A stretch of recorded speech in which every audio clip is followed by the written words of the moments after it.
A lot of growth, from me.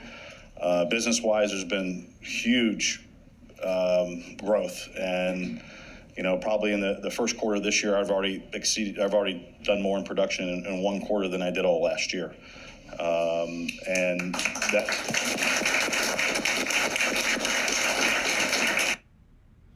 Yep, that's a really nice thing. And that's the kind of results that I expect to be hearing from you guys when we are at Harvard. Here's a tax guy. Whoops, I don't want that. I just want to do this. Since NASDAQ, my tax and financial strategy business has doubled. Thanks, Clint. And by the way, you can ignore this if you're in the Chicago area. Don't do it. Yep. Then this, for those of you who are coming to NASDAQ, either in 2 weeks or in April, there's going to be a dinner after the NASDAQ. And at the dinner, you're going to have 2 minutes to speak at this podium underneath this Harvard crest.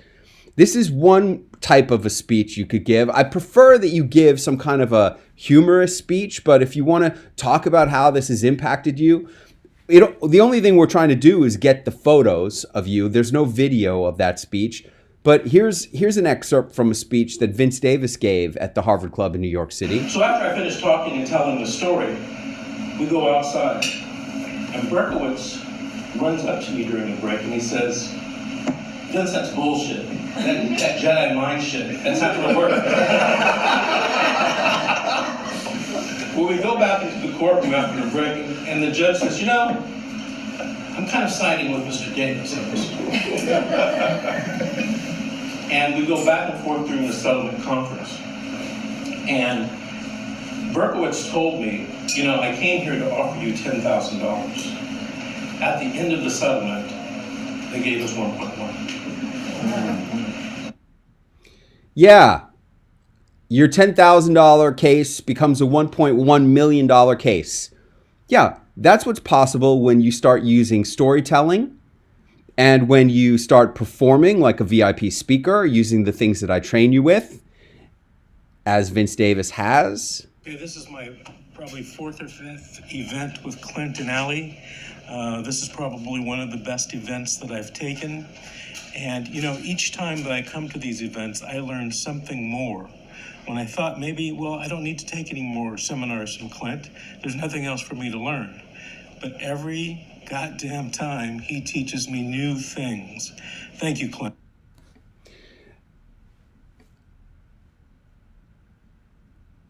Hey, I have my volume up all the way. It's all I can do. Here's another one for you. Look at this text message. These are the kinds of text messages I like to get and that I do get all the time. I did the math and sort of NASDAQ altogether. It'd be a total about $925,000 of new revenue just from speaking to NASDAQ. All right, there he is speaking at NASDAQ. And then here is his most recent text message to me, an additional 360. And this was this week. And guys, when he speaks for an hour about cybersecurity in front of 400 business owners in the month of May, do you think that's going to translate into more money in his pocket, more clients for his firm? 100%. There's no doubt about it. Hell yes. And that's what's possible for VIP speakers. And anybody who doesn't embrace being a VIP speaker, look, I understand you may have been shy. You may have had fear of public speaking. You may have not thought of yourself as a speaker. Maybe you still don't think of yourself as a speaker. But once you've spoken at NASDAQ, once you've spoken at the Harvard Club in Boston, you're a freaking speaker. I am delivering the keys to the kingdom. I am opening up the golden gates for you. I am giving you what no one else will give you. I'm transforming you into VIP speakers. Look at this freaking slide.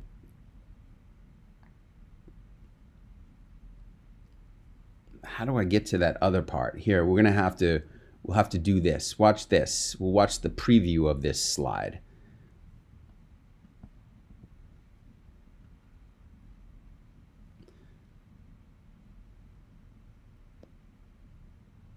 It starts out with this. See this testimonial? NASDAQ rocks from real estate expert. Deb Matthew, even though I'm a doctor, the picture on the Jumbotron got the most attention of anything I've ever done.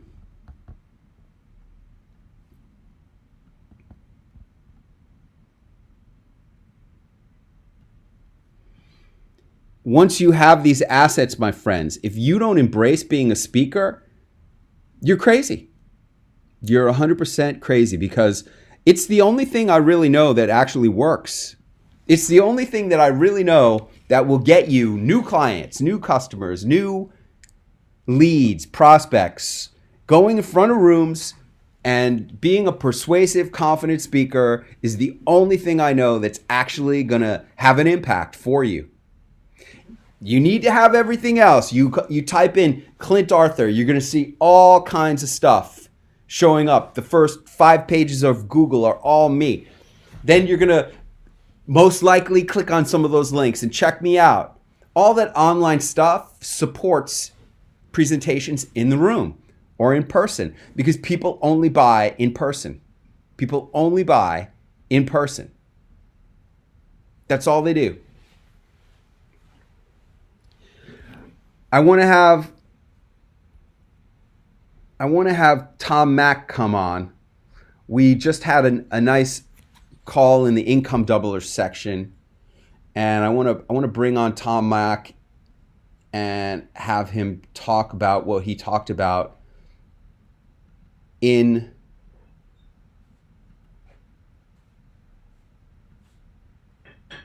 the last call, and just share with you guys the impact of storytelling.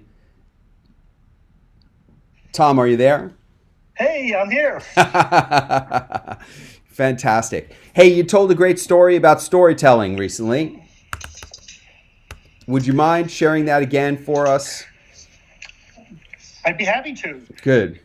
So, as I've gone through many of the speaking engagements that Clint puts on, I've spoken at Harvard, at NASDAQ, at Coca-Cola, at Microsoft, that Harvard Club of New York City. The photographs from there are beautiful, and that's up on my office wall as well. I use all the speeches that I've done in talking to my clients, and when I'm doing a presentation for a custom piece of software or some service that we're laying out, I will tell one of my stories that I've told, just face to face to my clients.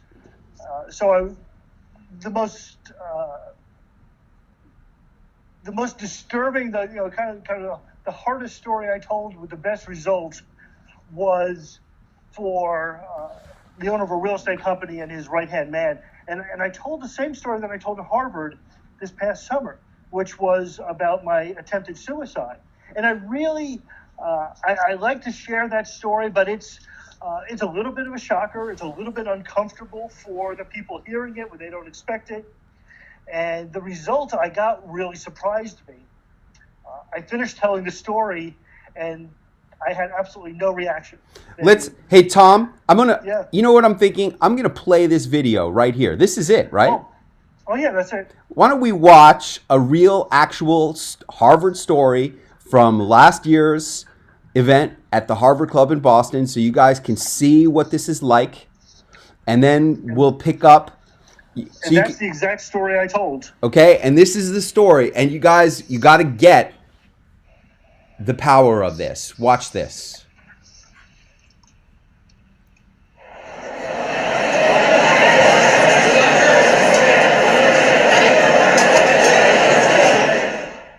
Creator of Enrich Engagement Technology and the Hot Prospect Formula, a featured speaker at Harvard, NASDAQ, Microsoft, and Coca-Cola. He appears frequently on ABC, NBC, CBS, and Fox TV News and talk shows. He's the recipient of the Entrepreneurial Innovator Award at Harvard and the #1 international best-selling author of How to Convert Trade Show Leads into Cash and Customers, the CEO of Enrich Automation, Mr. Tom Mack.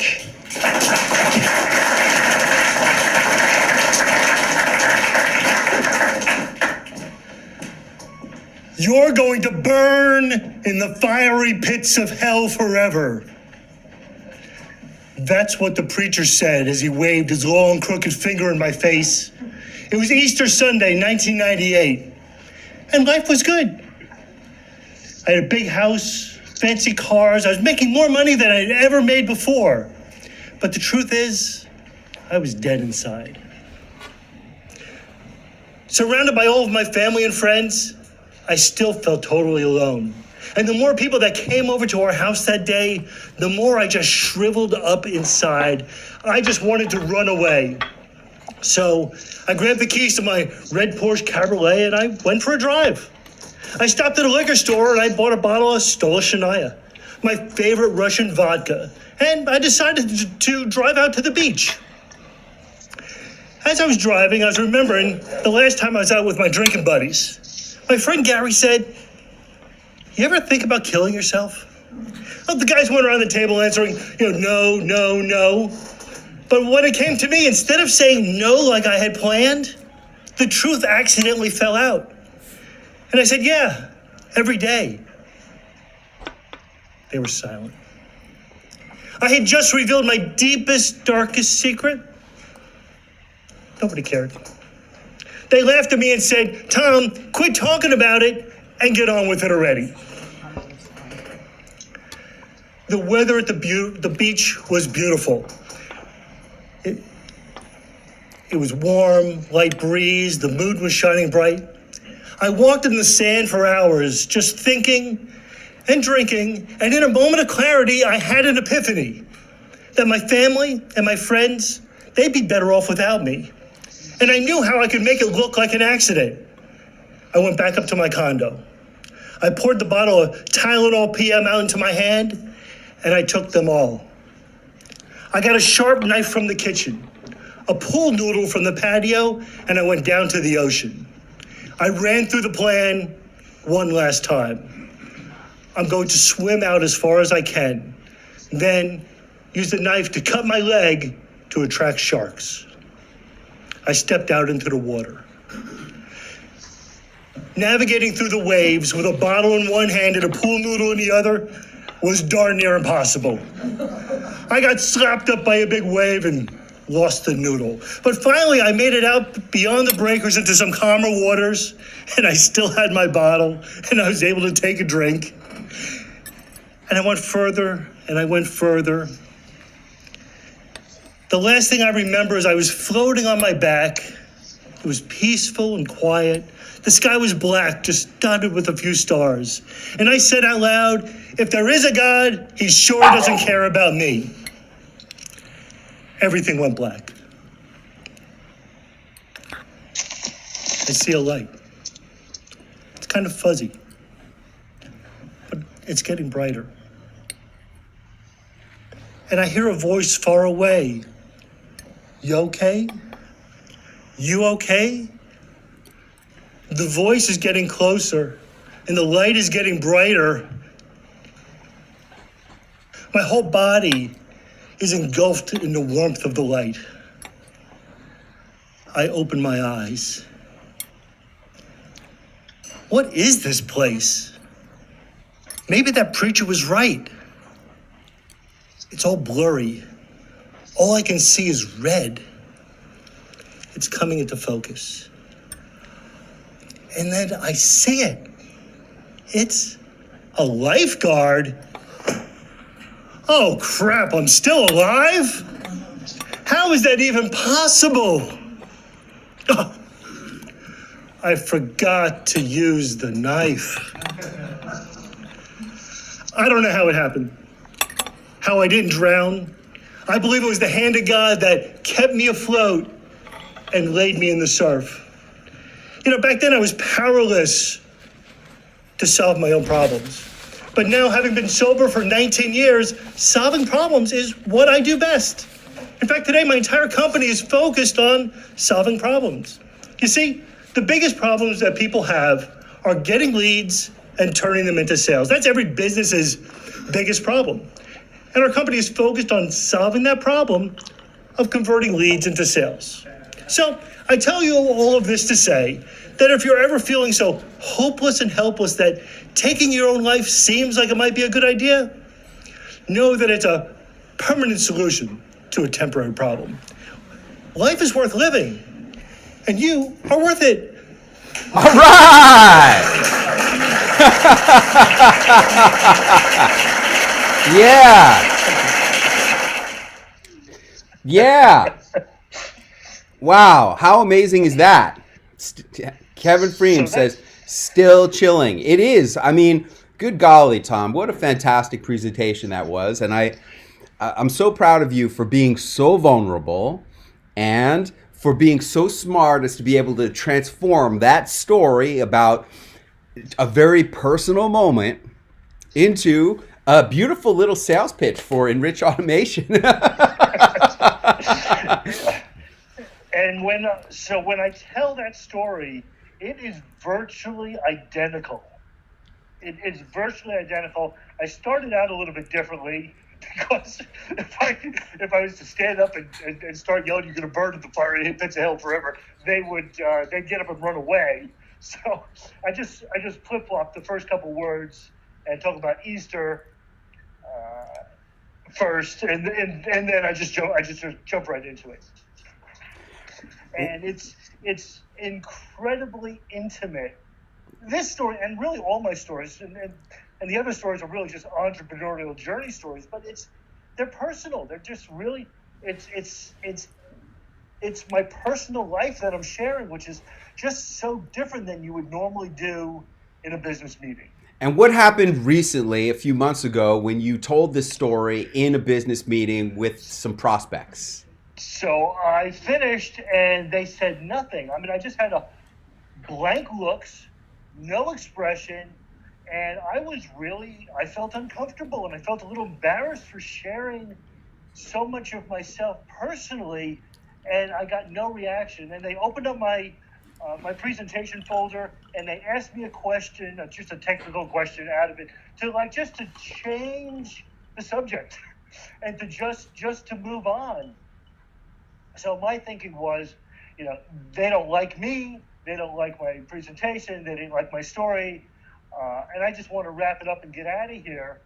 And so the owner asks me, what the total is for my package, and I kind of gave him a sideways look because it's right there in front of him. And he said, no, I'm not asking you to negotiate the price. I just want to know how much it is so I can write you a check.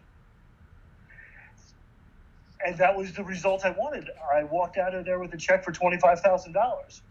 Now, I'll tell you, before the income doubler, because that's when pricing changed, before the income doubler, that exact same presentation would have been $5,000 or maybe $6,000 if I was aggressive.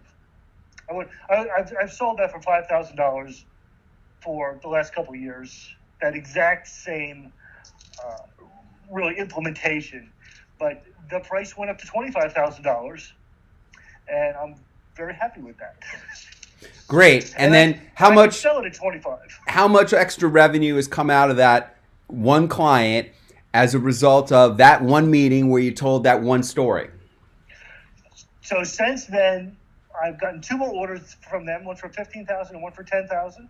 And I have another $10,000 presentation that's on the table right now that I'm waiting to, they're gonna do it. I just got to pick up a check next week. So it'll be $60,000 from this one client in the last 6 months.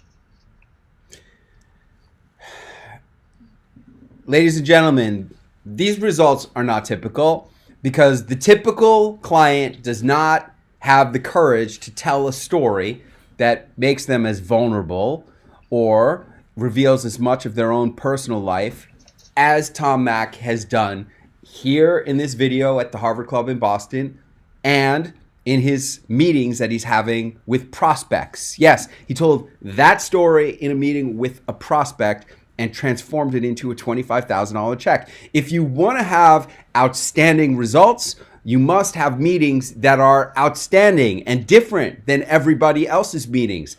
Every normal meeting is going to end with a version of the following statement. Okay, great. What a wonderful meeting. So wonderful to meet you. Thank you so much for coming in. We look forward to receiving your presentation. We'll be sure to review it, bring it up to the committee, and we'll get back to you. That's exactly what you don't want to have. What you want to have is you want to have what Tom got, which was, how much should I make out the check for? That's the meetings that I'm interested in. I'm not interested in any leads. I'm not interested in follow-up. I'm so not interested in follow-up. I can't even tell you. My clients enroll. Boom. My clients give me credit card numbers. Boom. If you don't do that, you're not my client. And those are the clients that I want, and those are the best kinds of clients, the ones who take action at high prices and become committed and do everything. When I met Tom Mack, it was, about 2 years ago, I guess? Yes, exactly. And he enrolled for Harvard, and then I bonused him to a Celebrity Launchpad ticket so he could observe, and then he enrolled into Celebrity Launchpad, and then he's been through everything. He's been through everything. And this is the impact of it. Tom, how much of a storyteller were you before you started working with me? Zero. I was a zero storyteller. I would have never imagined not only sharing such an intimate story, but really sharing anything personal. There was just a disconnect between that and what a business prospect might be interested in.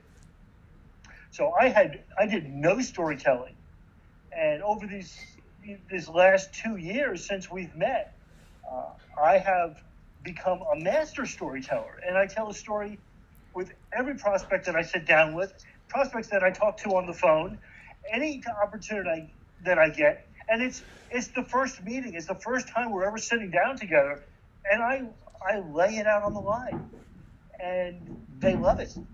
They really love it. And look, it was uncomfortable the first time. It was a risk. And sometimes I'm still not sure. I sit down in the boardroom with guys in suits and ties, staring down their noses at me, and I lay into a story. And it just changes the mood in the room. It changes the presentation, and we can just start communicating on a whole different level. There was another person who told a lot of stories, and that was this person right here. Yep. Many of you know this image. You refer to it as the Last Supper. I personally refer to it as a dinner seminar where the most successful word-of-mouth recruiter and speaker of all time was recruiting his first 12 people in his downline. That's exactly what was going on here. And the reason he spoke in parables, earthly stories with heavenly meanings, was so that his disciples would comprehend his teachings and that unbelievers would be without comprehension.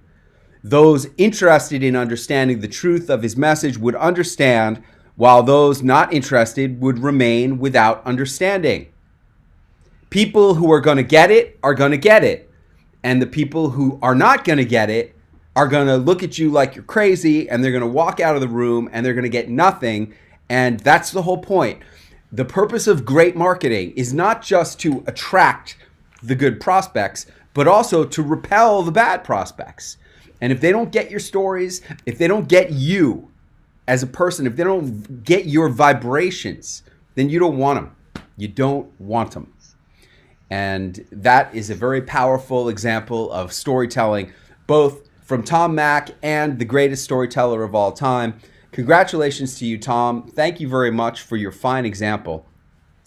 And let me ask you, since you've been to so many of our events, you've been to NASDAQ, you've been to 2 Harvard events, and many others, what is your best piece of advice for people who may be new to the community? Maybe this is their first webinar, or they haven't yet spoken at one of my events. What's your best piece of advice for them?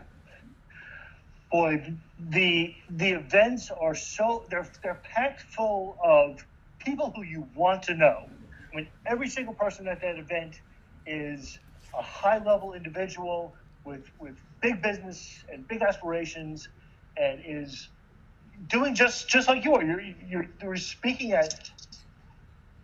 on a very high level, and they're people that you really want to get to know and you want to socialize with.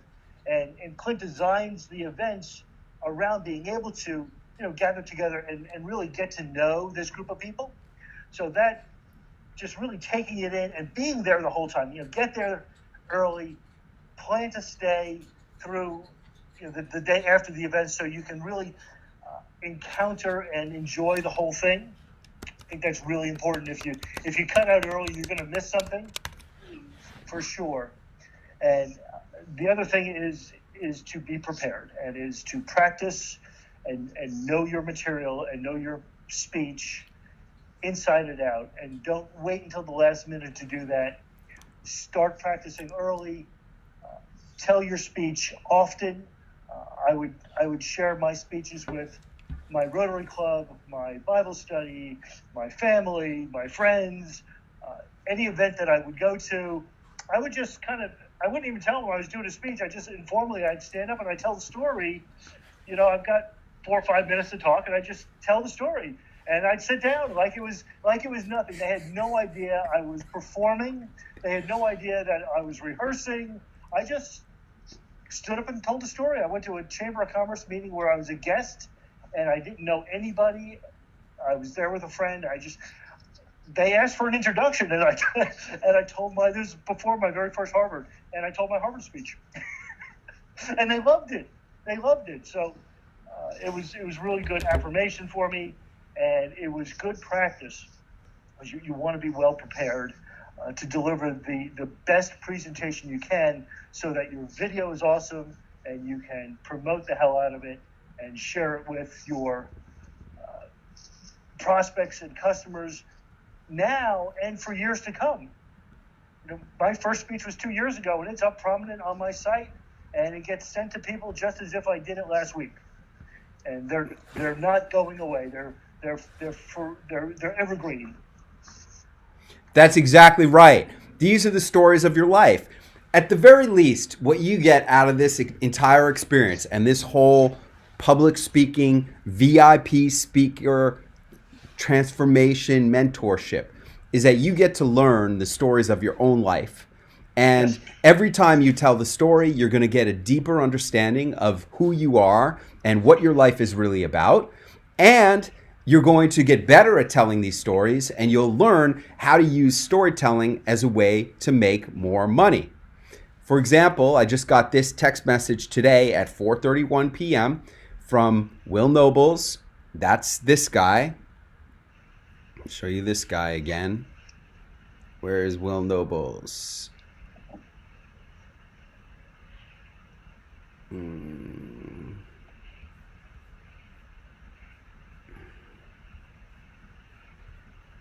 Come on, Will Nobles. Here he is. That's this guy, Will Nobles. I did the math. It's sort of NASDAQ altogether. It'd be a total about $925,000 of new revenue just from speaking to NASDAQ. Hey, and that result is not typical, because most of you don't have the courage to really put yourselves out there like Tom and like Will and use the VIP speaking. But today at 4:31 p.m., I got this text. Hey, the company ended 2018 with 52% growth. And in January 2019, we totaled $33,000 of new monthly recurring revenue. And because they are all 3-year contracts, that's a total of $1.2 million of new recurring revenue. That's what's possible from VIP speaking. Here's that previous text right here. And if you have the courage to use these stories and to be vulnerable in your speaking and to put yourself out there and to implement what I'm talking about, then you're going to transform not just your company, not just your revenues, not just your client relations, but also you're going to have the personal transformation, the catharsis that you can only get from putting yourself out there, from cutting the cancerous secret stories out of your life. These secret stories that have been hiding inside of you will metamorphose as cancer if you don't get them out. Tom, had you ever spoken about your swimming adventure with the bottle of stolen Shania before you spoke about it in our trainings? No, that was the first time I ever told that story out in public. And really, nobody knew that story. My wife knew the story, but my brother and sister and my parents and my children, nobody else knew that story. And that was part of my apprehension for doing it, is I have to go and tell my parents what happened. And I have to go and tell my kids who were alive at that time what was going on. And that was more troubling to me than anything. But I did. I went to each of them and I told them, what was going on in life at that time and what happened and how grateful I am that it didn't work out the way I had planned. And surprisingly, they were very supportive. I really didn't know which way it was going to go. They were all very supportive, and I really came and I told them humbly what had gone on, and then I just wanted them to know, that story. And then later on, they found out that I told the story at Harvard. That I made it a public story. But initially, I just needed them to know it, because the last thing I wanted was them to find out that secret story from somewhere on the internet. Wow. What was their reaction to the fact that you had already told this in public before you told them? Well, I didn't tell them that. I didn't lay it out that way. I really wanted to tell them first, but honestly, when I went to Harvard this past summer, I was not 100% convinced I was going to do that story. Really? And as a matter of fact, I was sitting at lunch with Jeremy Matranga and Dr. Deb Schreiman and her husband Bill and a couple other friends, talking about, okay, I'm up in an hour, what story I'm going to do. Wow. And I wasn't sure right up until that point. I was prepared, and I was prepared with two stories, but I wasn't convinced that I really wanted to let that out. And I've been practicing it, and I'll tell you, it was difficult to practice. I mean, it's not like my other stories where I could say them over and over again. I would say it once, and I had to shake it off and take a walk, because it was rattling me inside so much, and I had to shake it off. And so practicing took a little longer, and certainly the preparation and the day of the event, making that decision was a big step. It was a leap of faith, and you were a big part of that, because you always told us, if it's the story you least want to tell is the one you must tell, and I had avoided that, as you know. I had avoided that for my first number of speeches, telling my entrepreneurial journey stories, and not something really, really deep and intimate. But as far as transforming me as a speaker, that I got more out of telling that story and continuing to tell that story than I've gotten out of my other ones. I mean, it changed me. Talk about how it felt to step up to the podium and begin telling that story. Talk about your internal dialogue with yourself. So I was prepared, and I had made a decision, and when you introduced me, I was over on the side, and I'd been kind of doing some bouncing and just get my energy up, And I remember when I walked up, I said, "Here it goes," and I just let it out. It was time to just let it go. I had no apprehension. I was going to perform that story to the best of my ability at a level 10 and just do the best I could do in the moment.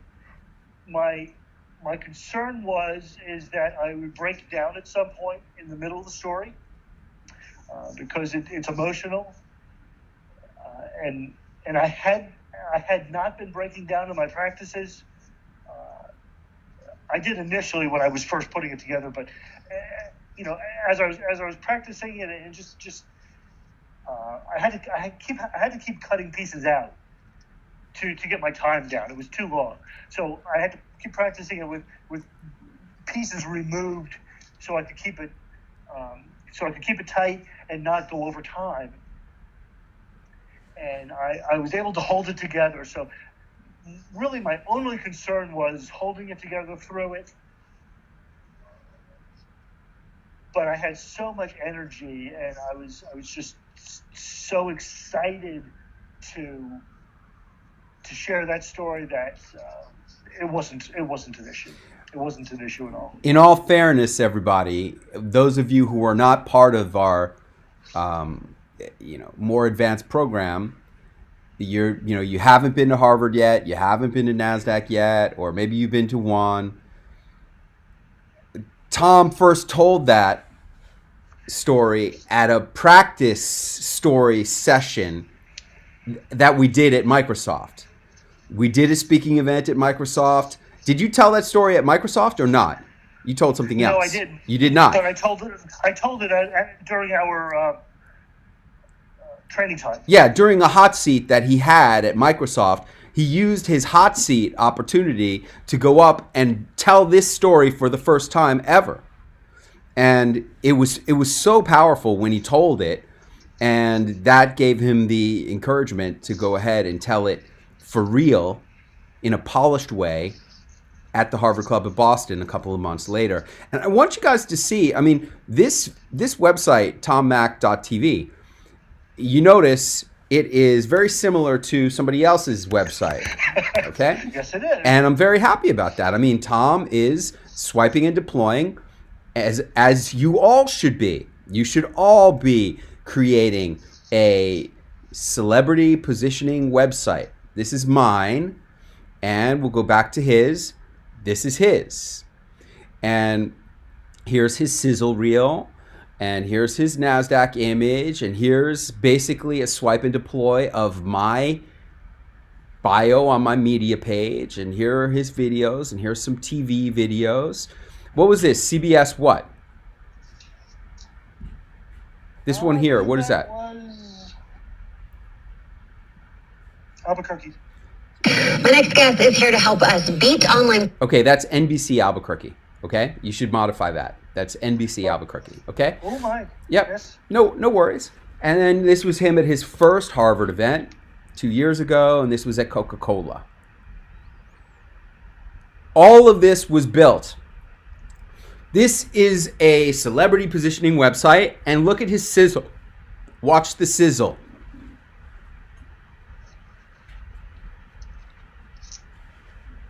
My next guest is here to help us beat online predators, cyberbullies, and internet addiction at home. We have Tom Mack here. The #1 international best-selling author of Not in My House, creator of Enrich Engagement Technology and the Hot Prospect Formula, a featured speaker at Harvard, NASDAQ, Microsoft, and Coca-Cola. He appears frequently on ABC, NBC, CBS, and Fox TV News and talk shows.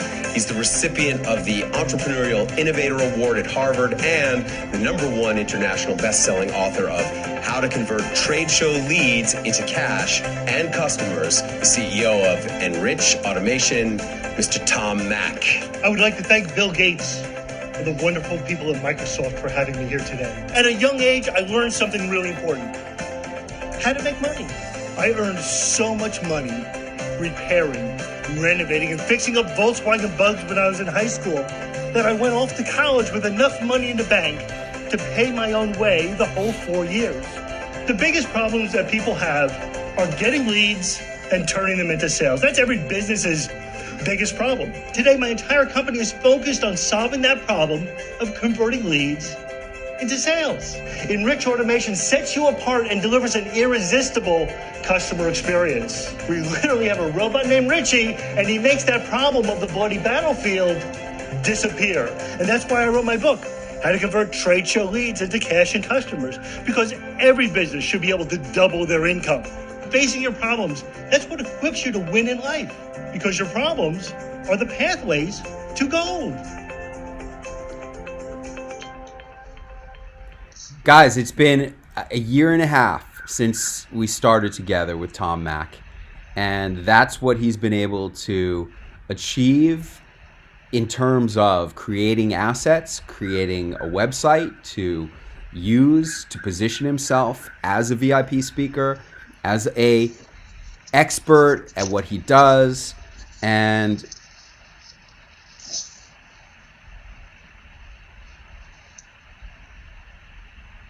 when do we get into the content? This is all content. This is all content. I'm showing you what goes into a speech. I'm showing you how to deploy it. I'm showing you the building blocks of VIP speaking. I'm showing you how to swipe and deploy websites. This is all content.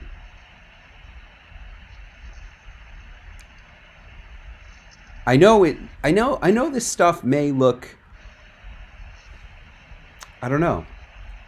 I guess it looks like I'm just talking about obvious stuff, but there's no one else who's going to teach you this stuff. This is how you build a career as a VIP speaker. This is how you build your career making 7 figures from speaking. I just showed you deployment and testimonials. By the way I show testimonials, the way I deploy testimonials, that's content too. See, this is how it comes in on my iMessage. Then I take a picture of it and I deploy it into a presentation. This is all content. There's no one else delivering this content. I'm the only person who delivers this content. I don't know, Tom, have you found anybody else delivering this content? Not even a little bit. Oh man, yeah. And what I really want you to get is, this is what I actually do. See, I'm not teaching you a syllabus. I'm teaching you what I actually do. There's a lot of people who will teach you a syllabus of what they want to teach you, but that's not what they actually do. This is what I actually do. This is how this actually works in practice. Good question. Thank you, JP. It's not always obvious to people that this is the content, because the content that I deliver makes so much sense and seems so obvious, but it only seems obvious because I'm saying it. If I wasn't saying it, and if I wasn't showing you this stuff, believe me, it would not be obvious. No one else is going to show you this stuff. No one. Last words, Tom, before I move on. I'm going to go to Spring. I'm going to be doing some hot seats now for people who will be telling their stories at NASDAQ. And I'm going to go to Spring first, and then I'm going to go to Richard Limegruber, and then we'll see if we have time for one more. Last words, Tom. I can't wait to hear that. And I just want to say that it has been a total transformation in my life and in my business since we started doing the speaking. It has just really just transformed me as a person, which I'm thrilled about, and has transformed my business and how I do business, and branched off into new parts of business. And it's been wonderful, and I'm looking forward to just continuing on, because it's self-perpetuating. It gets bigger and bigger the more I do and the more I practice, and I am just thrilled. Thank you, Clint Arthur. And by the way, Tom, this is the content, right? I mean, is there other content? This is the content, right? This is the content, and this is how I learned. And I'm not unique in what I've done. There's so many people that, we were together speaking at Harvard and NASDAQ and all these other places and doing television together, and everybody's experience is the same. Most are far beyond me. I mean, I feel like I'm lagging behind so many of.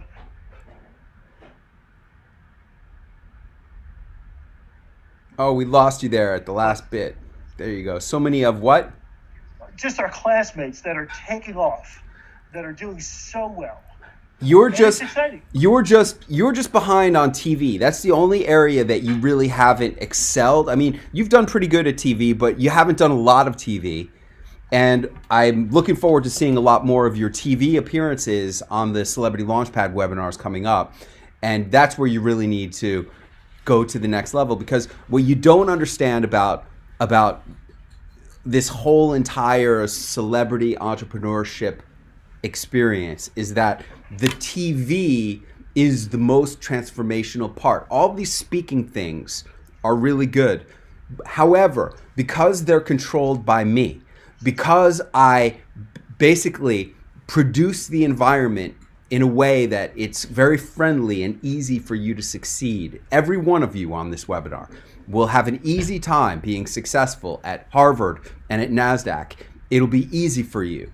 Or at the New York City bar. It's easy and fun because Ali and I create an environment that's easy for you. But when you go on TV, then you're in a completely uncontrolled environment where I prepare you, I coach you and get you ready to deliver and succeed, but I don't control the environment. It's a professional, real world ABC, NBC, CBS, and Fox in-studio environment where it's real journalists asking you real questions, and I don't control it. And that's why it's so transformational for you, because you go into the unknown, and it can be scary. And like I said to Brooke Shields on the Today Show, when it's scary is when it's good. I will do much, much, much more TV this year. Guaranteed. Good. Lockie Andrews asks, are you helping Tom get on TV via introductions into NBC, CBS, etc.?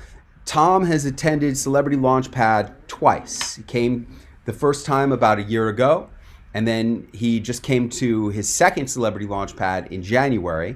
How many invitations to appear on shows did you get this time at Celebrity Launchpad? I booked 9 shows. 9 shows. Okay, great. Now, there's many a slip betwixt the cup and the lip. Let's see you get on 9 shows. I want you to really watch that webinar called The Ninja Strategies and pay attention to this woman named Vanessa Horn, who came to Celebrity Launchpad, didn't do anything. She had her launch happening and she was too busy with her launch. She couldn't do any TV appearances or even start to get appearance dates confirmed for more than 3 months after her Celebrity Launchpad. She still did all 7 of her invitations. She was invited on 7 shows. She did them all. And what I really want you to get is how much conviction she has when she says, I was just determined to get those appearances. I was determined to make it happen. That's really what it's about. Desire. How bad do you want it? If you want it, you can get it, but you got to want it if you're going to get it. And it's an opportunity for continued growth, and that I want. Good. Very good. Well, keep up the great work, and thank you very, very much. Tom, Mac, everybody enjoyed that. We are going to go on to our first hot seat of the day, and that is going to be, I'm trying to unmute Spring, but I'm not able to unmute Spring. You need to enable your audio, Spring. You're not up. There you go. Wow, there's Spring. How are you today, Spring? I'm unmuted. Yep. Can you hear me? Yes, I can. You're good. Clint. You're good. Wow. Gosh. So it's good I'm only facing you, even though I know there are quite some people there. And after I listened to Tom, I'm so scared. I don't even know where to start. Well, I gave you Okay. an audio of me performing your speech, Okay. and just Yeah, start yeah, with yeah. that. Allie, Okay, if you 2 weeks. could, turn off the beep. Okay. If I may stuck somewhere, please bear with me, so I will repick it up from there. Okay. Just going to bring up your Facebook. Oh, okay. All right. All right, Spring. You will have 5 minutes at NASDAQ. Why don't you go ahead? Thank you, everybody. Hi, my name is Spring Zheng. I graduated from one of the best universities of China. My first job was working in the capital and the biggest bank of China. Everyone told me what I did was impossible for a girl from a small town. And what's next? I became a poet. His name was a Chinese American boy. He was an exchange student I met in a university cafeteria.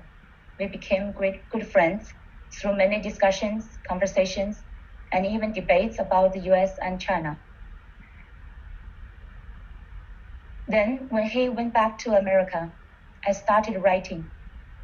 So many hundreds of poems and so many hundreds of love letters, all just to preserve the pure friendship with my first love. For 10 years, I had many men and many boys came after me as pursuers, and I rejected all of them because he was my one beautiful love. And during that time, I went against the Chinese tradition. We are realists. We don't have spirituality. We don't believe spirituality. Spirituality is superstition. During that time, I found an underground family church and I was baptized. I felt God is true love, and He blessed me with my one true love.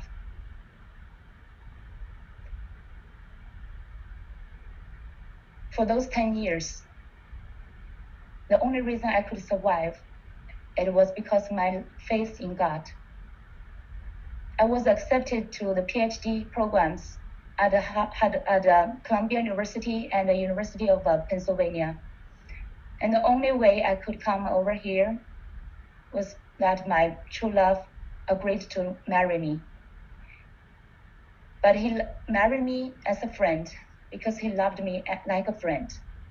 I didn't care because he was my one true love. We got married. We had 2 lovely kids. It was my dream come true. By the late of our 30s, we moved to Orlando. We had a big house on the lake and a golf course, an acre of land. It was like a heaven on earth. Too good to be true. It was too good to be true. I know every marriage has its problems. My marriage with my husband has problems as well. It's no different. Even to this day, we still have problems. At our lowest, at my lowest, despite my children and despite my love for him, I did not want to go on. One night of the winter, after sending the kids to sleep and writing the farewell letter to them, I went down to a Long Island Railroad and sent him a text message, which I thought would be my last love message to him. Even though I was still hoping he was gonna come and save me. I got down on the tracks. I saw the lights of the train, far in the distance, coming towards me. I was scared. I stood there and I was scared. Should I run away or can I stay? What about my children? What about the pain? I closed my eyes and I tried to have the courage just to stay there, to let the train end the pain. The train whistle pierced the cold night air. I did not move. The freezing wind froze me to my bones. I thought that would be the end of my story. Somehow, by a miracle, the train stopped, 1 foot in front of my face, away from the train station. At that moment, I realized God must have some unfinished plan for my life. That was years ago. Since then, it was my faith in God that has kept me alive and strong. Many dark and lonely nights, I prayed to God that I could sleep in peace and forgiveness. As I said, even to this day, me and my husband, our relationship still has problems, still has big gaps. But we have tried to come together closer. And we even went and walked on fire with Tony Robbins. During those darkest years, I lost my happiness. But I was resurrected with resilience and abundance. And since then, it has totally transformed my life and my coaching practice.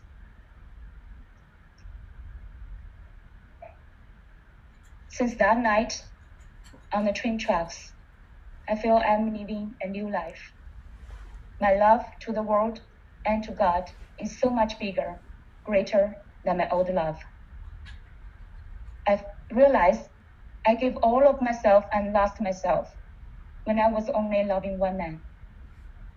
Now I fully love myself and believe in myself and the mission God gave to me to empower more visionary entrepreneurs to step up for their calling and stand out as visionary entrepreneurs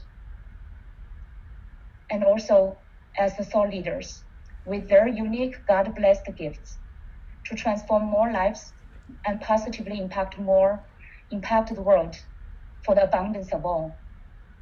And I thank God for my new life. That's it. Thank you. Yeah. Very nice. Very nice. Now look, I started this timer late. Yeah. And it was long.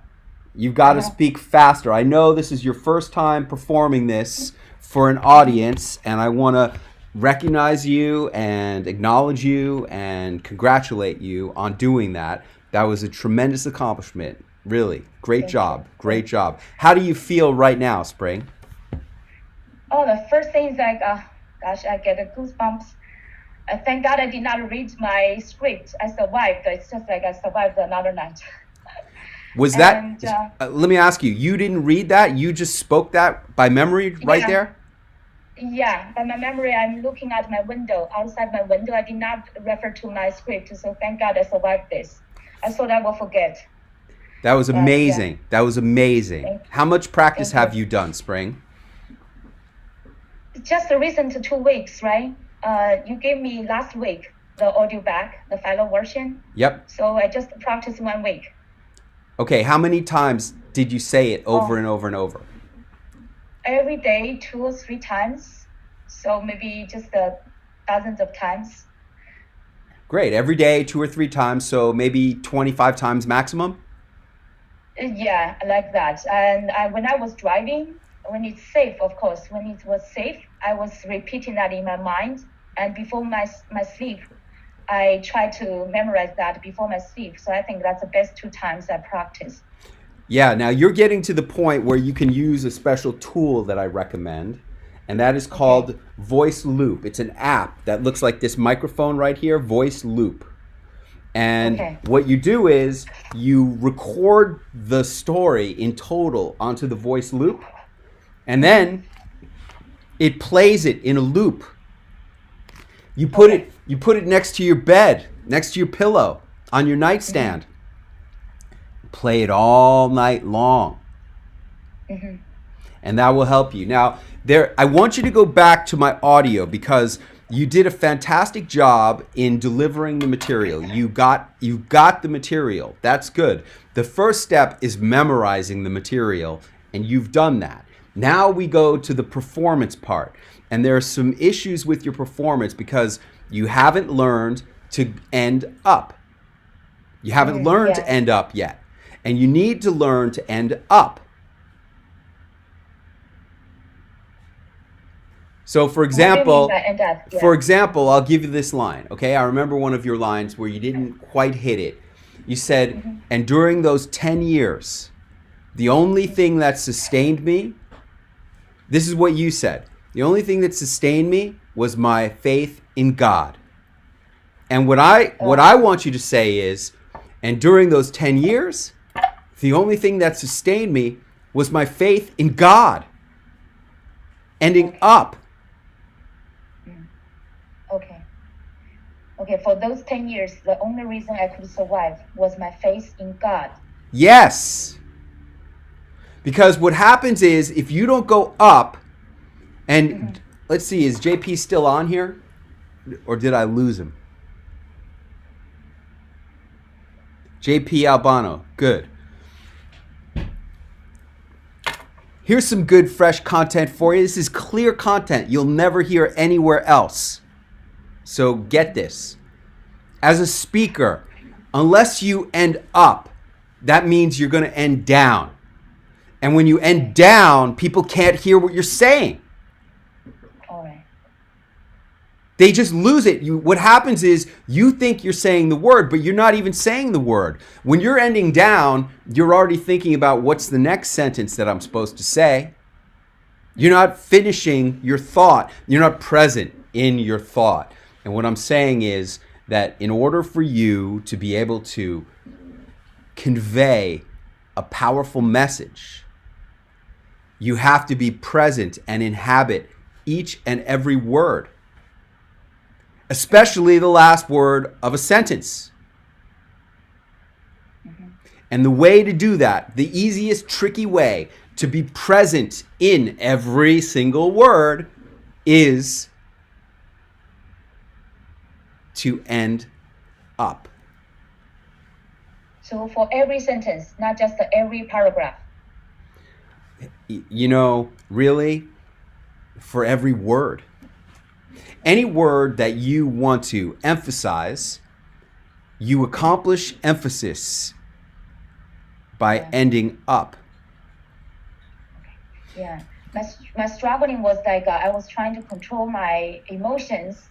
Like instead I will cry. Yep, good.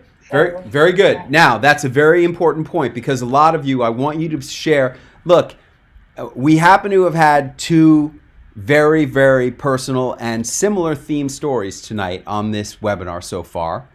There will be others, and certainly these will be the minority of stories that you'll hear. Most stories will be much less personal, much less vulnerable, much less revealing, much less painful. But when you are telling a painful story, your job as a storyteller is to go right to the edge without losing control. Your job is to get to the emotion so that the audience can feel your emotion. Get to the point where you are struggling with emotion so that they can feel your struggle in the moment, and that'll make it irresistible. The closer you can get to losing control without losing control, the better you're doing. So it's good, it's okay to be emotional. It's good to be emotional. It's good to be emotional. You just cannot lose control. Okay. Yeah. Yeah, I found like it's a little bit challenging, even though previously I'm doing all this like speaking, but not personal story related. So I did not have really big emotion into it. So when I was in that emotion, I was in that role. When I was in a role, I forgot my speaker role. And yeah, I need more practice. Well, let me ask you this, Spring. What you're saying is that in your experience as a speaker, this is the first time where you've ever told a personal and emotional story and felt emotion in your performance. Is that correct? Almost like that, yeah. Okay, great. Now, how do you feel right now as a person? How do you feel your participation in this webinar has been in terms of an experience in your life? I feel so relieved that I could be transparent, because previously we all wanted to put some mask, right? You want to put a mask, you are professional, you are like expert in your genius zone, but you do not want people to see what's behind that, what's in your real life, what's your messy past. So I feel like now, even though I could not see you, I could not see other audience, but thank you all for your feedback. So I know you are there, and it's my first time share in public my story. So it really relieved and to be true of myself. So thank you all, and thank you, Clint, so much. What I want every one of you to get is that when you tell a personal story like this, it allows you to examine your own life and to have more insight into who you are. What is your life about? What is the meaning of your life? What is your purpose on this planet? And the only way that you can get to those questions, let alone the answers, I just want you to get to the questions. The only way for you to get to those questions is to talk about things that are meaningful to you. Forget about everybody else. I'm not concerned about anybody else. I'm only concerned about you. And as a speaker, what I want you to understand is that when you are sharing a vulnerable, emotional experience from your own life, at the very base level, you may not get a new client, you may not get a new customer, you may not get a sale, you may not get a check, but at the very base, you will get more insight into your own experience as a human being. At the very base, I guarantee you, if you tell these stories, you will understand yourself better. You will understand your life better. You will understand your purpose on this earth better. But you can only get it if you tell stuff that is meaningful, if you tell stuff that evokes true emotional experience from yourself. And therefore, as a storyteller, I want you to be selfish. I want you to tell stories that have meaning for you. And if you do that, I promise, on the other side of it all will be the results of Tom Mack. On the other side of it all will be the results of Will Nobles. On the other side of it all will be the results of Dr. Deb, who's building her new building. Those of you who weren't on the webinar in the beginning, I'll play you the Dr. Deb video. Where's Dr. Deb?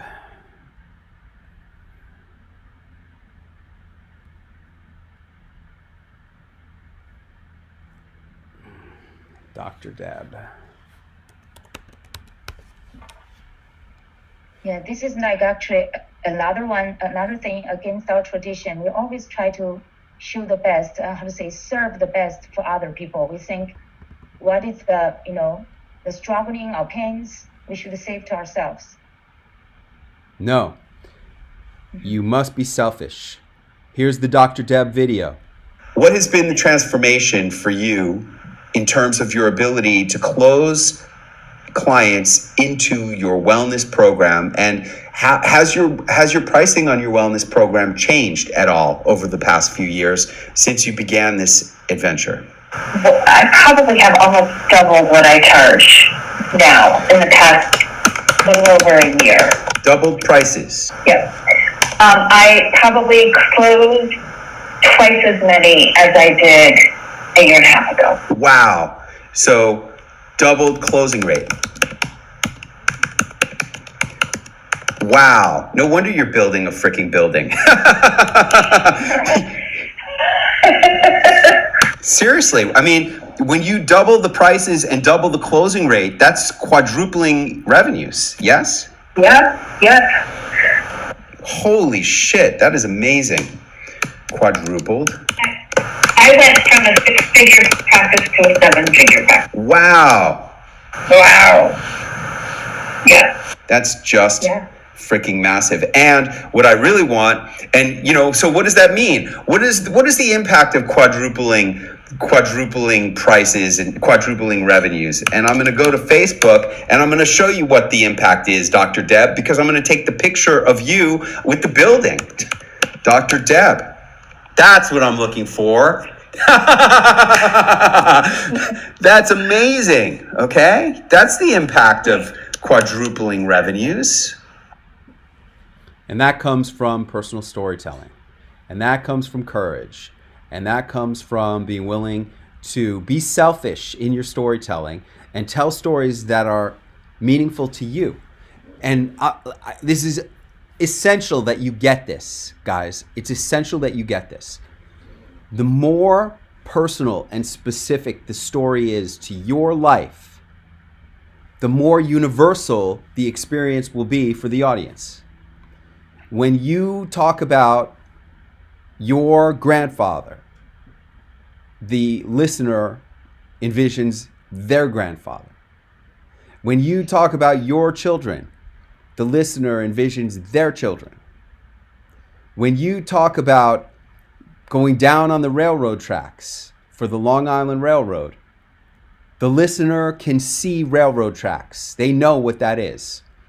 And you need to be specific about all of these things. And the more specific you can make it to your life, the more universal the story will be for the viewer and the audience, and the more impact you'll have with this entire experience. What do you want to say to everybody right now who has not begun practicing their speech? Now, many of these people, I've already done their speech for them. I've given them an audio of it, but they haven't done anything yet. What do you want to say to them?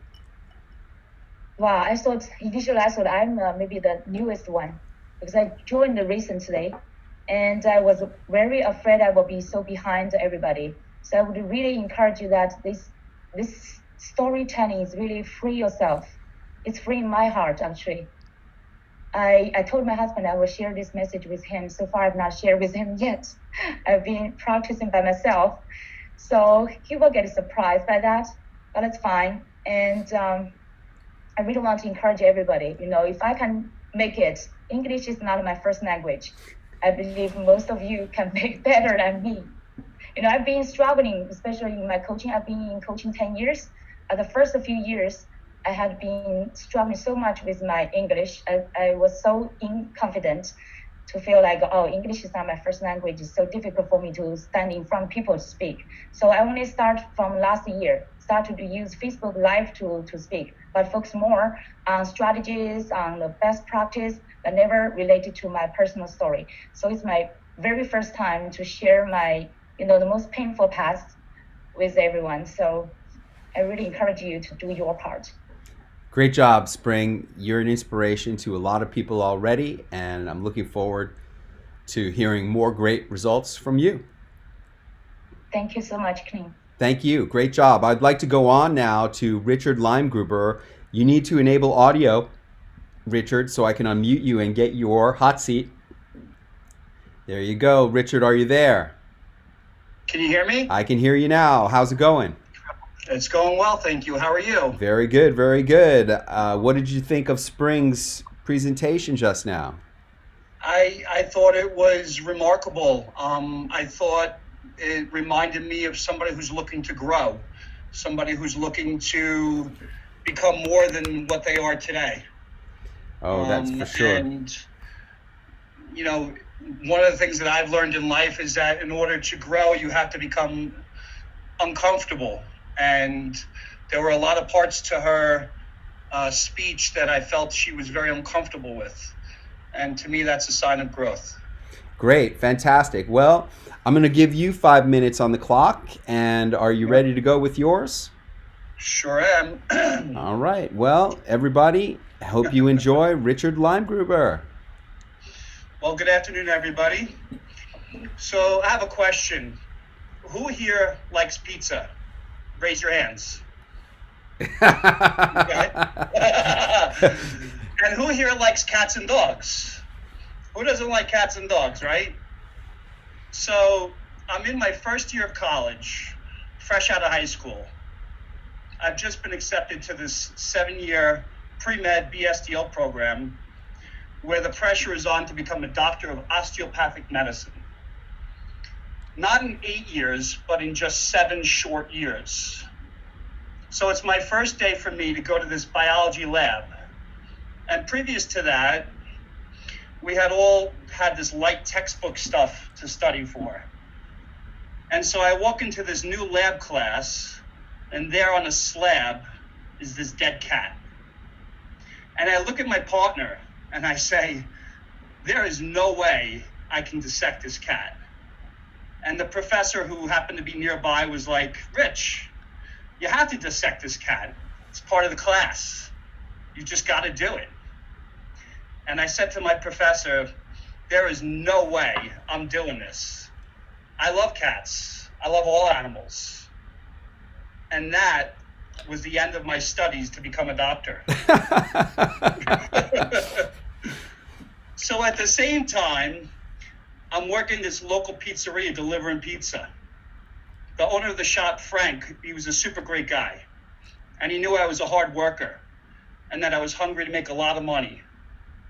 You see, I had put all of my college tuition on my credit cards, and I was working to pay it off as I was also trying to study and go to school, just like many of you may have. And Frank and I became really close, and he knew I wasn't happy studying in college. So one day, after I told him that story about that dead cat on that slab, he looked at me and said, hey, Richie, what are you doing all this college stuff for? You're knocking yourself out with working and trying to study all at the same time. You have a bunch of debt, and you're going to have to pay it all after graduating. And then he gave me an offer that would change my life forever.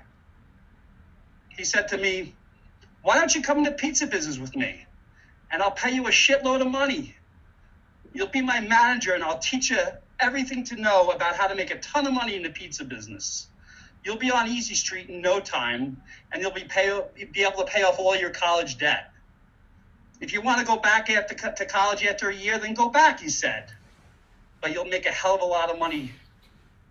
And so that's what I did. Now, can you imagine the phone call I had to make telling my parents that I'm quitting my dream of becoming a doctor? Actually, the first doctor in my family. So that I could flip pizzas for a living. I wound up staying in the pizza business for much longer than a year. I eventually became an owner with Frank and his wonderful family. I spent 4 whole years flipping pizzas and managing the business. And it was all within the confines of an 800 square foot store with 2 450-degree pizza ovens at my back the entire day. It was a pretty good life, money-wise. But the big buts. You know, as much as I love spinning those pizzas and running that little pizza shop, making all that dough, quote unquote, there was only one issue with owning a pizza shop. You always had to be making the pizzas or you're never going to make the dough. Luckily, my older brother came to me with a great idea. You see, I came from a close-knit family. I was the youngest of 4. I was the baby brother. My dad was a New York City police officer. In fact, my dad and his partner were the first police officers on the scene in New York City at the murder of John Lennon.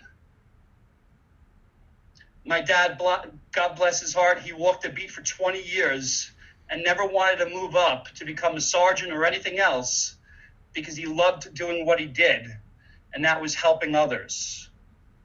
My mom, she was an internal auditor for a private college on Long Island.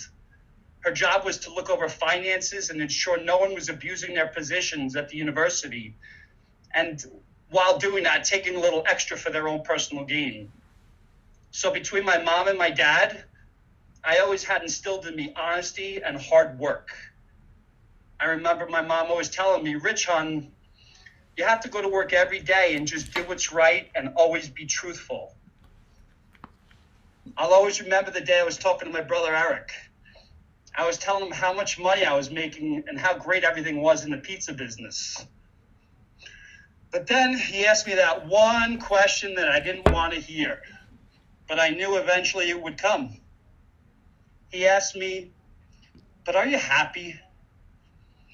And I thought about it for a split second and finally manned up. And I told him how miserable I really was. You see, all the money in the world can't buy my freedom. Money can't buy happiness. I had no time for dating. I didn't have a girlfriend. The thought of being married and having kids was just a fantasy at the time. I remember him saying to me, "Rich, wait. Why don't you just come work with me in the financial services industry?" You see, several years prior, my brother Eric had himself transitioned out of the food industry and became a financial advisor with American Express Financial Services, which has eventually evolved into Ameriprise Financial. And thank God for my brother, because he offered me the freedom. He gave me the opportunity to get out of those four walls and into the one of the most amazing careers as a financial advisor. So while I worked in that hot pizzeria, I also studied. I studied more than I ever had before. And I passed all of my exams the first go round. The greatest part of the last 18 plus years as a financial advisor is not just recurrent revenue, which by the way is fantastic, but I also have a whole different level of work. I work with a lot of very smart and successful people who make a lot of money. They trust me to invest their money in ways that are going to protect and grow it. And as a result of that great work, the greatest satisfaction is knowing that I've helped my clients achieve financial success. I've been able to congratulate my clients by buying their first home, sending their children off to college, and having enough money to retire, or even just having enough money for those emergencies or opportunities that might arise. I've also been able to create a new life for myself, my wife, and my beautiful 6-year-old son, the family I thought at one time was just a fantasy. I now have a life of freedom to do anything I want, whenever I want. I'm so very humbled and grateful for the whole experience, and I've learned a lot more than I ever would have had I dissected that cat. Thank you for your time and listening to my story. All right, very good. So that was 7 minutes and 52 seconds. Okay, all right. Long. Okay, so the whole part about your dad and your mom, that has to come out. That's for sure. Just cut that out. And then, and then having worked with Ameriprise representatives before, I strongly suggest, actually, I'm gonna recommend to you right now that you cut out the word Ameriprise and American Express out of this speech. So as not to have any problems with your compliance department. Yep. This whole story just has to be a personal story, not involving them in any way. Okay? This is you being an outside business activity of a inspirational and motivational speaker. Yeah. That's all this is. Okay? And I think you're still going to have to cut out some of the whole part about, standing in the store, 800 square feet with 2 ovens to your back. That has to come out. I don't think I said that. And then no, I was trying to add things in that would give more details. So. Yeah, I don't think you need any more. I think you need to go back to my original draft. And now you read that whole speech, right? I mean, I've been reading it forever. I just was, so I read it, but I know it. Okay. You notice Spring didn't read it. Spring just said it, and you got to get to the point where you could just say it. And the sooner you get off the script, as they say in acting, the sooner you get off book and start right, the better off you're going to be. You need to break free of that crutch and just tell the story. You got to record it to the point where you got it under 5 minutes, because you're only hurting yourself by going longer. Right. No, and I had read this before, and it was just about 5 minutes, maybe a couple of seconds after, but I slowed it down a little bit just now. So. Yeah. Okay. Well, this was a good experience for you, but I think you did a good job. And thank you. One more thing that you got to do, and that is you got to do the act out better. You got to give that character, the pizza boss, your partner, he needs to have more of a character. He can't sound so much like your regular speaking voice. If you go back to the audio, you will hear me giving him a very Italian accent. I made him a caricature. And I do that a lot because it's easier for a new person like yourself, or, it's easier for somebody just starting out with this whole idea of act outs and characters to do a caricature. And it's better for it to be like, your whole goal is for you not to have to say, and then he said this. You don't need to say, and then he said. You just say, hey, Richie, what are you doing? You got all this debt. What are you hawking your whole future for? Why don't you just come in here? I'll teach you the pizza business. You'll make a bunch of money. If you want to go back to school later, you could just pay for it in cash. See? Right. Then you don't have to introduce, like, that's a distinct character different than your own personal voice. You must understand the purpose of characters is to be able to share valuable information that you need in your story, perhaps even exposition, like details, facts in your story that you don't have to say yourself. You have some other character say it, and by having them have a very distinct voice like that, then it makes it more entertaining, more interesting, and more efficient storytelling. Got it? Yep. Very good. Awesome. Hey, man, very, very solid. Very solid. I'm excited for you. I think you did a great job. And I think once you pare it back and go back to more of the original script, it'll be easier for you to deliver all of this in the allotted time. Great. Do you have any questions about anything that's going to be happening next? You're coming to February 10, 11 NASDAQ, yes? Yeah, I'll be commuting from Westchester County, so I got a 38-minute train ride. I'll be there every day. Hey, you know what? It makes it really easy for you because we don't start until 1 o'clock on Sunday, the 10th. Yep. And then Times Square, we're going to be doing the Jumbotron right at 1 p.m. So you need to arrive early. But it shouldn't be any challenge for you to get into the city by like noon and then get into Times Square by 12:30. Yeah, absolutely. No problem at all. Very good. Great. Thanks, Clint. I'm excited for you. Thank you very much. I thank you. All right. Is Veronica coming to NASDAQ, Allie? Veronica Young?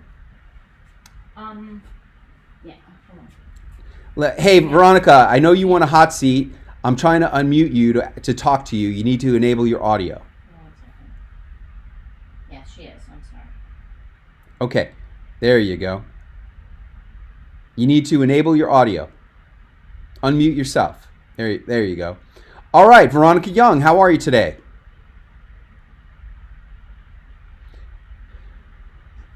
Enable. There you go. Okay. All right, good. Very good. How are you today? Good? I'm good. How you doing? I'm good. I'm good. Hey, we've gone a little overtime on this webinar, but I still wanted to give you your hot seat. So I'm gonna start the clock, and let's just act as if you've stepped up to the podium and I've introduced you and Veronica Young. Thanks, Clint. Hello, everybody. Glad to be here. Let me just stop. Let me just stop you right this. Let me just stop you right here. Don't say thanks, Clint. Hello, everybody. Glad to be here. That's a weak opening. Okay. Okay? When I say Veronica Young, you just step up and you say your first words. What are your first words? I'd like to ask everyone. What do you want to ask everyone? Remember when you were young at a time when you had that feeling of unshakable courage? Okay, great. So I'd like to ask everyone, just ask. Remember. Remember when you were young and you had that unshakable courage? That's how it starts. Okay. Okay? Got it. All right, here we go. You ready? Everybody, Veronica Young. Remember when you were young and a time when you had that feeling of unshakable courage? You know, that ruthless willingness to say, I can do that, whatever came your way. Well, I want to share a story with you. We were the perfect family. We lived in a cul-de-sac in Southern California. And I remember as a young girl, I would ride my bike up and down that street. And I would tie this red blanket around my neck. And that blanket would fly behind me like a cape. And I felt like I was Supergirl. I was invincible. I could do anything. I could be anything. And I had 3 brothers. My parents met when my dad was in the army, stationed in Germany during the Korean War. And he brought my mom to this country when she was just 18 years old. She couldn't speak, well, she hardly could speak a word of English. And by the age of 24, she had all 4 of us kids. Now, my dad, when he got out of the army, he worked as a mechanic for the post office, repairing trucks. And my brothers and I would be riding around, playing outside all day. And when my dad would come home, we would all scatter to our various bedrooms and hide. Especially if we had done something bad that day, or mom had said those dreaded words, "Wait till your father gets home." Remember that phrase? My dad was the law at home, and he had created his own personal whip for punishment. It was a heavy stick, and on the end of that stick, he attached several leather straps. And if any one of us had done something worthy of punishment, he would take us back to our bedroom and use that whip. Now, that was for all 4 of us. But for me, there was a deeper kind of pain, but it was not for punishment. Losing that red cape for me began when I was 12 years old. And I was swimming in the pool in the backyards, and no one else was home except my dad. And when I was done, he said, "Take off your bathing suit and get into bed with me." Well, not wanting a whipping, I did what I was told. And laying naked in my bed next to my dad, I remember taking my dad's face in my hand and saying, and looking right into his face and saying, "Daddy, I don't like this." The last time, when I was 18, I had just started college and I was dating my soon-to-be husband. And I came home to visit, and my dad was there alone. In his habit of controlling, he went through my purse and found my birth control pills, and he lost it. You see, I was supposed to only be his. He overpowered me and forced me into one of my brother's rooms, strapped me down to a bed, and that was the last time he raped me.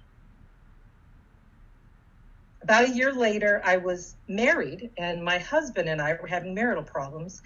And in a moment of desperation and anger, really, I stunned myself and him as I told him that I thought our problems were due to the fact that I had been abused and raped by my father for 6 years. I said that rather matter-of-factly. And he said, my husband said, "You've got to tell your brothers." And I said, no, I can't tell my brothers. There's too much shame and guilt. He said, "No, you have got to tell them." So the next thing I knew, I was on the phone with my oldest brother, and when I told him, all he could say was, "Now it all makes sense." And the very next day, he confronted my father. That was the beginning of the end of our perfect family. The one I thought I'd protected with my silence for all those years. It was the beginning for me, the beginning of the courage and the strength to wear that red cape again, and to begin the long road of healing, confidence, forgiveness, love, and achieving the high level of success and fulfillment I have today. Now, I know this is an uncomfortable subject, and you may be thinking this has nothing to do with me, but I tell you this story because maybe you don't have the same secrets or a similar pain and shame story, but I'm wondering if in your life there is something you have been meaning to tell somebody, and maybe you've been afraid.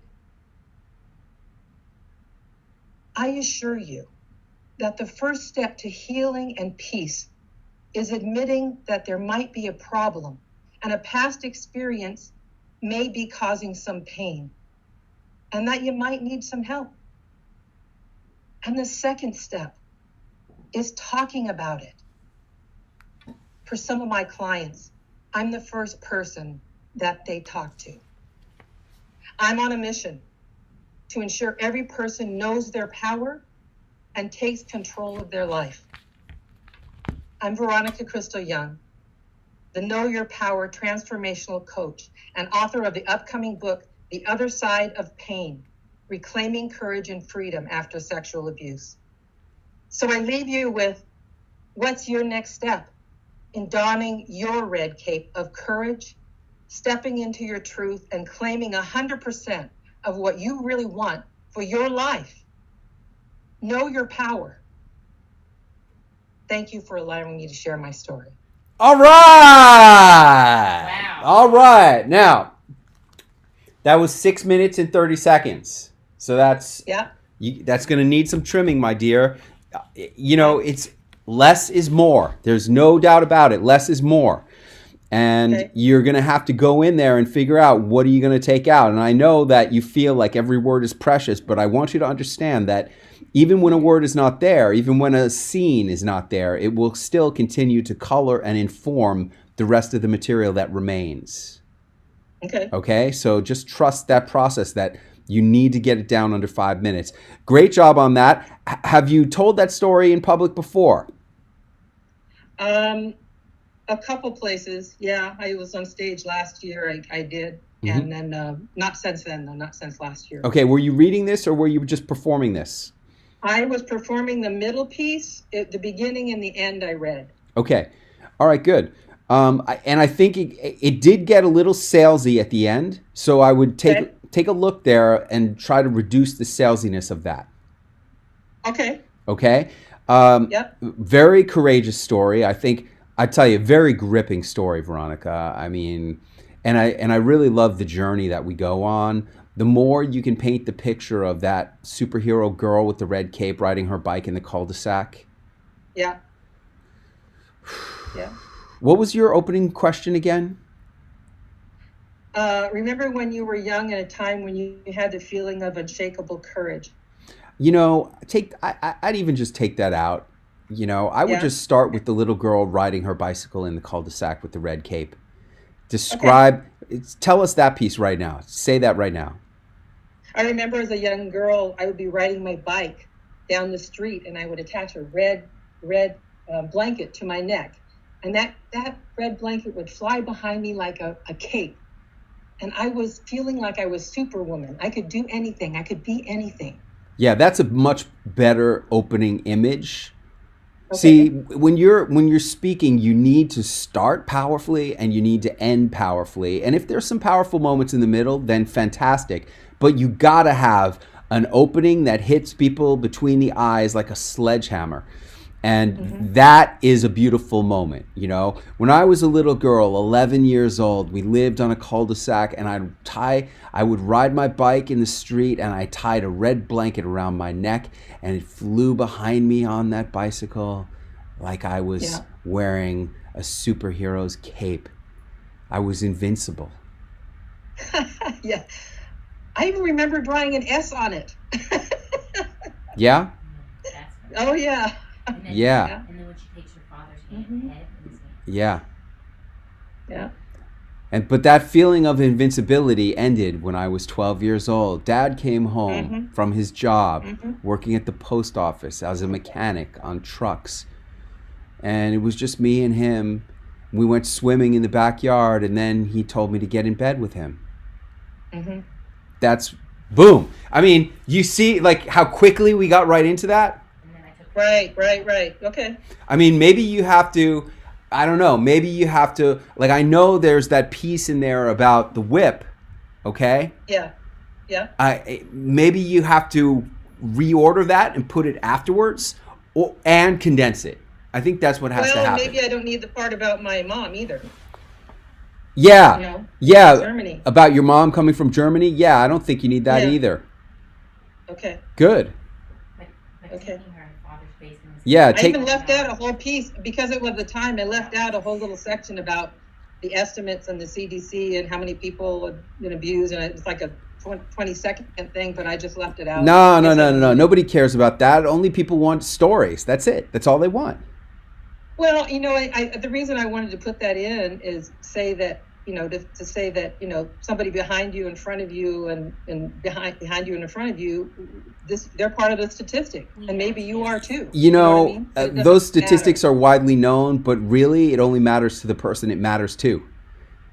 Yeah, that's true. Yeah. The you're question on the chat is your dad still alive? No, he died, passed away a week ago, last year, a year and a week ago.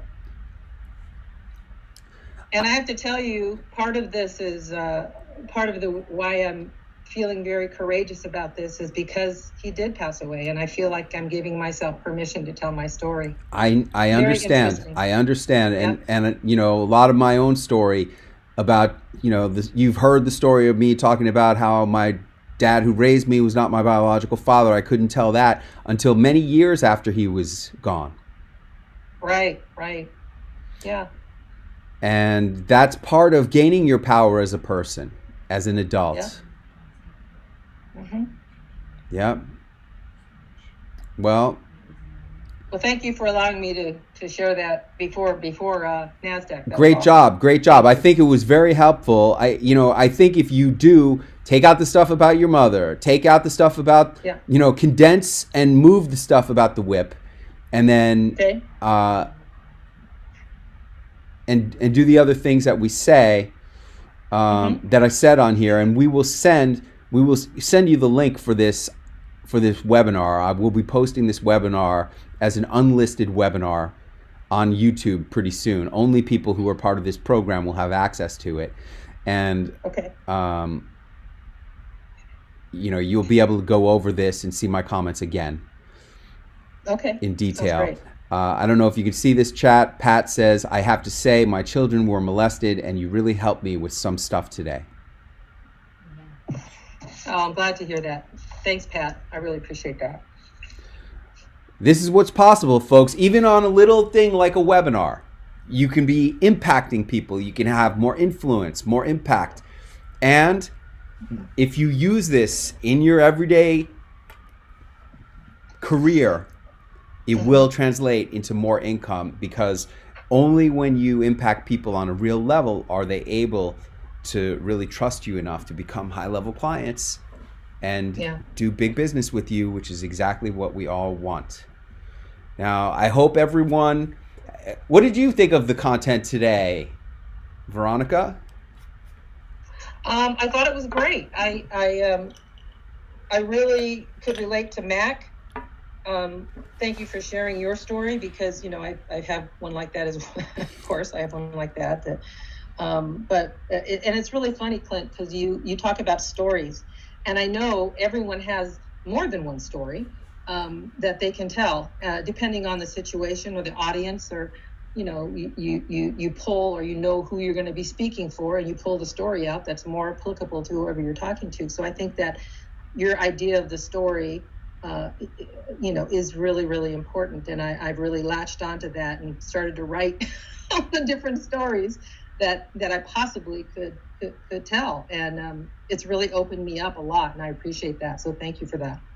But the content is always great. And I like the marketing pieces too, about when you finally get your clips, put them on your website, put them out there, get them done.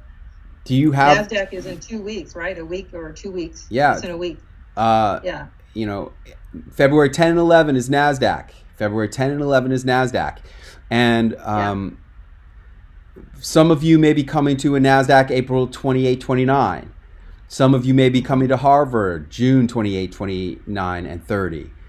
We have one more event that you guys may want to get into, and that is the New York City Bar Association. Anybody who is an attorney or who sells to attorneys, if you want to get in on that, you should hit up Allie. And it is the first time we're doing this event. I'll give you Allie's number.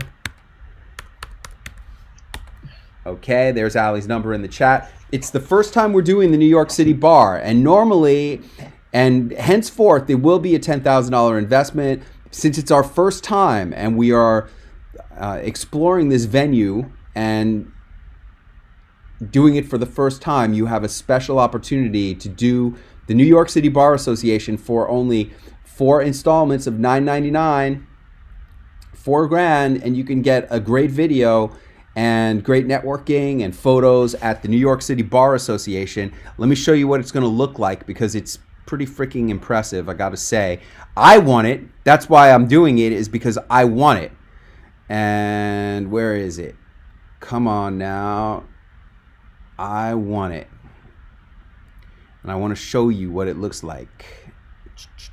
There you go. And there it is. It's going to be, this is a video I'm creating to market this event. And these are the slides for the video. And you can get in for like, what I'm doing for like the general public is $4,000 as a single pay, or 3 installments of $14.99. Since you're on this webinar right now, if you want to get in on this, it is April 30th at the New York City Bar Association. I'll let you do it for 4 installments of $9.99, and you'll be a speaker at the New York City Bar. That's only because you're part of one of our other programs, NASDAQ or Harvard or both, and you're on this webinar right now. If you want that special offer, please text Allie right now, 212-991-8789, and you can get that special offer, and we'd be happy to get you registered for that at this special opportunity price of only 4 times $9.99. Okay? So go for it. I want to thank everybody who had the courage to share their story on this webinar. We had some very courageous people. We had Tom Mack, we had Spring Zhang, we had Veronica Crystal Young and Richard Limegruber. All of you guys did a great job on this, and I hope you got as much out of it as everybody else surely did by you stepping forward and having the courage to take this hot seat and share your story and open yourself up. And those of you should be learning, especially from Spring, the practice. She said she's said this story 3 times a day for the last week or so. So that's about 25 times, not even. I suggest that you say it 10 times a day until your speech is done. 10 times 5 minutes is 50 minutes. It's an hour a day. 1 hour a day of rehearsal. You'll be so happy when you show up at NASDAQ or at the New York City Bar or at the Harvard Club in Boston if you know your speech cold and you don't have to be thinking about what you have to say. By the way, the New York City Bar Association is immediately following the NASDAQ event in New York City in April. It's April 28 and 29 is NASDAQ. April 30th is the New York City Bar. So if you're coming to New York for the NASDAQ event in April, you could add on the New York City Bar for 4 times $9.99, and we'd love to give you that extra superpower. That's going to wrap it up for this VIP speaking webinar. I hope you got as much out of it as I did. See, as a VIP speaker, you got to be selfish. You got to do what you want to do. You've got to say the things you want to say, talk about what you want to talk about, and get meaning for your life out of the work that you do for others. Until next month, and until I see you at NASDAQ or Harvard or the New York City Bar, good night, everybody.